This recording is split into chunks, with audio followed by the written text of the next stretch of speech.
இயேசு கிறிஸ்துவில் எனக்கு பிரியமான சகோதர சகோதரிகளே, இன்று நமக்கு கொடுக்கப்பட்டிருக்கின்ற இறைவார்த்தை மத்தேயு 16ஆம் அதிகாரம் இறைவார்த்தை 24 முதல் 28 முடிய. இந்த பகுதியிலே முக்கியமான ஒரு இறைவார்த்தை இருக்கிறது. புனித பிரான்சிஸ் சவேரியார் நமக்கு தெரியும். அவர் மனமாற்றம் பெற்ற அந்த ஒரு இறைவார்த்தை. ஒருவன் உலகமெல்லாம் தனதாக்கி கொண்டாலும் தன் ஆன்மாவை இழப்பானாயின் என்ன பயன்? ஆகவே இந்த இறைவார்த்தைக்கு செவிமடுப்போம், தியானிப்போம், பின்பு ஜெபத்தோடு முடித்துக் கொள்வோம். அக்காலத்தில் இயேசு தம் சீடரை பார்த்து, என்னை பின்பற்ற விரும்பும் எவரும் தன்னலம் துறந்து தம் சிலுவையை தூக்கிக் கொண்டு என்னை பின்பற்றட்டும். ஏனெனில் தம் உயிரை காத்துக்கொள்ள விரும்பும் எவரும் அதை இழந்து விடுவர்.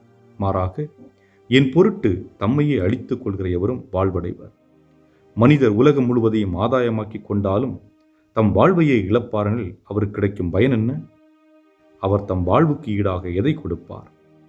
மானிட மகன் தம் தந்தையின் மாட்சியோடு தம் வானதூதர்களுடன் வரப்போகிறார். அப்பொழுது ஒவ்வொருவருக்கும் அவரவர் செயலுக்கேற்ப கைமாறு அளிப்பார். நான் உறுதியாக உங்களுக்கு சொல்கிறேன், இங்கே இருப்பவருள் சிலர் மானிட மகனது ஆட்சி வருவதை காண்பதற்கு முன் சாக மாட்டார் என்றார். ஆண்டவரின் அருள்வாக்கு. இறைவா உமக்கு நன்றி. அன்புமிக்கவர்களே, உடல் ஆன்மா என்று இரண்டு நம்மிடம் இருக்கிறது. இந்த உடல் நம்முடைய தாயிடமிருந்து நாம் எடுத்தது. இந்த ஆன்மா இறைவனால் கொடுக்கப்பட்டது. இந்த உடல் இந்த உலகில் உள்ள பொருட்கள், நபர்கள், இவைகள் மீது ஆசைப்படும். ஆன்மா இறைவனை மட்டுமே தேடும். ஆகவேத்தான் தூய அகுஸ்தினார் சொல்லுவார், என்னுடைய ஆன்மா இறைவனில் தஞ்சம் கொள்ளும் வரை அது அமைதியில் நிலைப்பதில்லை என்று. ஏனென்றால் நம்முடைய உடலானது இந்த உலகில் இருக்கின்ற பொருட்கள், பணம், செல்வம், நகை இவற்றில் மகிழ்ச்சியை தேடும். ஆனால் அதற்கு முழுமையாக கிடைத்து விடுமா என்றால் கிடைக்காது. காரணம் என்னவென்றால், ஆன்மா மகிழ்ச்சியாக இல்லை என்றால் உடலால் மகிழ்ச்சியை அனுபவிக்க முடியாது. ஆக ஆன்மா எப்பொழுது மகிழ்ச்சியில் திளைக்கும் என்றால் அது இறைவனோடு ஒன்றித்திருந்தால் மட்டும்தான் அது. ஆகவே ஆன்மா என்பது இறைவனை தேடக்கூடிய ஒன்று. ஆக நாம் இறை அமைதியில் அல்லது இறைவனில் சங்கமமாகி இருக்கின்ற பொழுது நம்முடைய உடலும் உள்ளமும் மகிழ்ச்சி அடையும் என்பதுதான். ஆகவே தான் சொல்கின்றார், ஒருவன் உலகமெல்லாம் ஆதாயமாக்கி கொண்டாலும் தன் ஆன்மாவை இழப்பானாயின் என்ன பயன்? ஆக ஆன்மா இறைவனோடு ஒன்றிக்காமல் நீ இந்த உலகில் எந்த மகிழ்ச்சியை, இன்பத்தை தேடினாலும் உன்னால் அதை அடைய முடியாது, அது உனக்கு கிடைக்கவும் செய்யாது என்று இந்த இறைவார்த்தை நமக்கு சொல்லுகின்றது.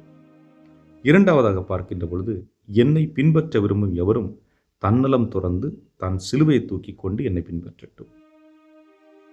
ஆக இயேசுவை நான் பின்பற்ற வேண்டுமென்றால் எனது சுமையை நான் தூக்கிச் செல்ல வேண்டும். எனது சுமை, அதாவது சிலுவை என்று சொல்லுகின்ற பொழுது, இயேசுடைய இறப்பிற்கு முன்பாக அந்த சிலுவை கள்வர்கள், கொலையாளிகள் இவர்களை எல்லாம் கொலை செய்வதற்கும் அவர்களுக்கு தண்டனை கொடுப்பதற்கும் பயன்படுத்தப்பட்டதுதான் சிலுவை. ஆனால் இயேசுடைய மரணத்திற்கு பிறகுதான் அது புனித சின்னமாக மாற்றப்படுகிறது. ஆனால் எதுவாக இருந்தாலும் என் சுமையை நான் சுமந்து செல்ல வேண்டும். ஏனென்றால் இயேசுவை நான் பின்பற்றி செல்லுகின்றேன் என்றால் எனக்கு நிச்சயமாக மற்றவர்களிடமிருந்து பிரச்சனைகள் வரக்கூடும், மற்றவர்களால் பாதிப்புகள் ஏற்படும். என்றால் இயேசுவை நான் உண்மையிலே பின் செல்லுகின்றேன் என்றால் நான் உண்மை, நீதி இவற்றிற்கு முக்கியத்துவம் கொடுக்க வேண்டும்.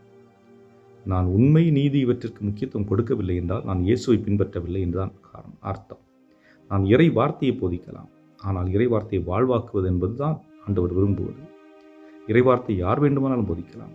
ஒரு கையில விவிலியத்தை எடுத்துக்கொண்டு அந்த விவிலியத்தில் இருக்கின்ற வார்த்தைகளை போதிப்பது யாராலும் முடியும். ஆனால் அந்த விவிலிய வார்த்தையை வாழ்வாக்குவது என்பது எளிதான விடயம் அல்ல. ஆகவேத்தான் சுமையை சுமந்து கொண்டு வா என்று சொல்கின்றார். என்றால் அது ஒரு பாரமாக இருக்கலாம். நீ அதை சுமந்து கொண்டு என்னை பின்பற்றி வா. நீ இறை வார்த்தையை தியானித்து அதை உள்வாங்கி அதை வாழ்வாக்கி என்னை பின்பற்றி வா. எது நிகழ்ந்தாலும் அதை பற்றி கவலைப்படாதே, தூய ஆவியானவர் பார்த்துக் கொள்வார். காரணம் என்ன? இந்த உலக இன்பத்தை பற்றி நீ அச்சம் கொள்ள வேண்டாம். ஏனென்றால் அங்கே நிரந்தர இன்பம் இருக்கிறது, நிரந்தர வாழ்வு இருக்கிறது. இங்கே எதுவும் நிரந்தரம் இல்லை. நான் வாழ்ந்து கொண்டிருக்கின்ற இந்த நிலையில் அடுத்த நிமிடம் என்ன என்று எனக்கு தெரியாது. அடுத்த நிமிடத்தை பற்றி தெரியாத நான் எப்படி நிலை வாழ்வை இங்கே பெற முடியும்? ஆக நிலைவாழ்வு என்பது இங்கு இல்லை, அது இன்னொருத்தில் இருக்கிறது. ஆகவே தான் சொல்கிறார், உன்னுடைய ஆன்மா மகிழ்ச்சி நிலைத்திட வேண்டுமென்றால் இறைவனில் சங்கமமாகி இருக்க வேண்டும். ஆக இறைவன் இல்லாமல் நான் இல்லை, இறைவன் தான் என்னுடைய வாழ்வின் மையம் என்பதை நாம் புரிந்து வாழ்கின்ற பொழுது இறை ஆசிரியர் முழுமையாக பெற முடியும். சிந்திப்போம். என்றும் வாழும் இல்லாமல்ல இறைவா, உம்மை போற்றுகின்றோம், உம்மை புகழ்கின்றோம், ஆராதிக்கின்றோம், உமக்கு நன்றி செலுத்துகின்றோம். நாங்கள் உம்முடைய வார்த்தையை புரிந்து வாழ்வாக்க வேண்டிய அருளையும் ஆற்றலையும் எங்களுக்கு அளித்தருள எங்கள் ஆண்டவராய் கிறிஸ்து வழியாக மன்றாடுகின்றோம். ஆமென்.